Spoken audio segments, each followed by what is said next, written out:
என்னடி உனக்கு பிரச்சனை? பிரச்சனை நீ காலையில எங்க சார் வந்தீங்க? இங்க தாண்டி இருந்தேன். இங்க தான் இருந்தீங்களா? அபி வீட்டு வாசலுக்கு வந்துட்டு எனக்கு ஒரு கால் பண்ணல. ஏய் லூசு, அவங்க வீட்ல சாப்பிட்டுட்டு இருந்தோம் காலைல. நான் என் ஃப்ரெண்ட் நிவேதா கொண்டு சிறுப்பு கத்தி அடிச்சிரேன்டா. நிவேதாவா? நிவேதா யார் அண்ணின்னு சொன்னீங்க? அண்ணி நல்ல ஏன்டா நீ வேற டேய் இப்போதைக்கு நீ கோபப்படுற? என்ன கோபப்படுறாங்க? இது கேக்குறேன். உனக்கு என்ன பிரச்சனை? எனக்கு என்ன பிரச்சனை? உடைஞ்சிட்டா ஹெல்மெட். என்ன ரொம்ப பேசுற? ஐயோ எனக்கு கொல்றாங்க.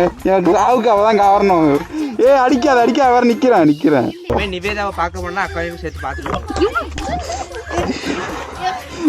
செத்துட்டோம். சரி மன்னிச்சுக்கோ. இப்போ என்ன பண்ணணும்? இப்படி இருக்க நீனே தெரியாம பண்ணிட்டேன். சாரிடி உருடி. இனிமே என்கிட்ட பேசாத தயவு செய்து. எனக்கு நீ தானே பெஸ்ட். ஐயோ உருடி. ஏய் வாடி இங்க வாடி. எல்லாம் உன்னாலதான் கொச்சிச்சு. எங்க ஒரு வண்டி உடைக்கிறா.